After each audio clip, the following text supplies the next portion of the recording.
رنگ تو کالا تھا لیکن سونا دل تھا بلال حبشی کا۔ ابو لہب کا چہرہ تو چمکتا تھا، اسی لیے اس کو ابو لہب کہا گیا، انگارے کی طرح چمکتا ہوا چہرہ، لیکن اس کا دل کالا تھا۔ تو وہاں چہرے نہیں دیکھے جاتے، وہاں دل دیکھے جاتے ہیں۔ الا من اتى اللہ بقلب سلیم، وہاں دیکھا جاتا ہے قلب سلیم کے ساتھ کون آیا۔ دل کی ستھرائی، دل کی عفت، دل کی پاکیزگی۔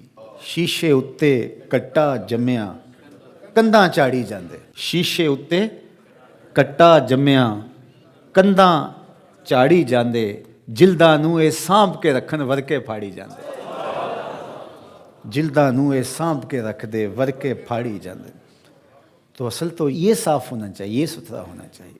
میرے اور آپ کے آقا و مولا حضور ختم المرتبت صلی اللہ علیہ وآلہ وسلم، ہمارے ماں باپ ان پہ قربان، کثرت کے ساتھ ایک دعا مانگتے تھے، یا مقلب القلوب ثبت قلبی علی دینک، اے دلوں کو پھیرنے والے میرے دل کو اپنے دین پہ ثابت رکھنا۔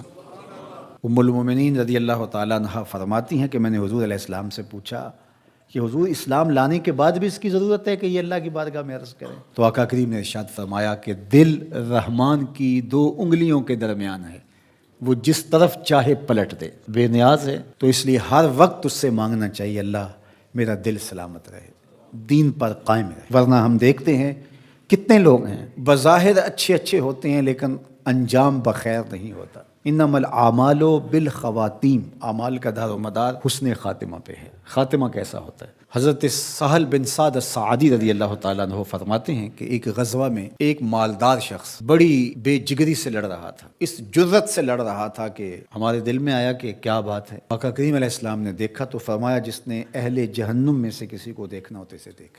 بڑی حیرت ہوئی، ایک صحابی کہتے ہیں میں اس کے پیچھے ہو گیا کہ حضور علیہ السلام نے جو فرمایا ہے کوئی وجہ ہوگی تو میں دیکھوں ماجرا کیا ہے۔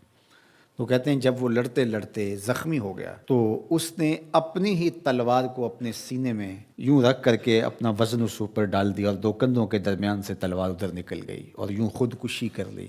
تو کہا کہ بندہ ساری زندگی نیکیاں کرتا ہے، لکھا ہوا غالب آ جاتا ہے اور پھر آخر اچھا نہیں اس کا رہتا۔ اور کتنے ایسے لوگ ہیں کہ جن کا ماضی بہت بھیانک اور برا تھا لیکن آخر ٹھیک ہو جاتا ہے۔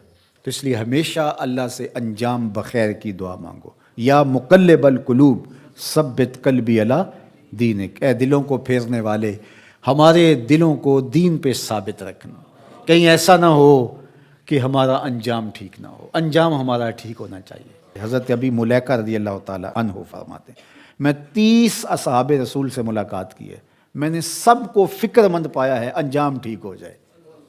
جنہوں نے اپنی آنکھوں سے حضور کو دیکھا وہ بھی ڈر رہے ہیں ہمارا انجام ٹھیک ہو جائے۔ رنگا رنگ سہیلیاں پرن کڑے پر پریا اس دا جانیے جس دا توڑ چڑھے۔ ہمیں ایک اور دعا ترغیب دی گئی قرآن مجید میں اہل ایمان کو، اور وہ کیا؟ ربنا لا تزغ قلوبنا بعد اذ ہدیتنا وہب لنا من لدنک رحمہ انک انت الوہاب، اے اللہ ہمارے دلوں کو سیدھا کر دینے کے بعد دوبارہ ٹیڑھا نہ کرنا۔ یہ دل سیدھے ہیں تو سیدھے ہی رہیں، یہ کبھی دوبارہ ٹیڑھے نہ ہوں۔ یہ نرم ہیں تو نرم ہی رہیں، کہیں پتھر نہ ہو جائیں۔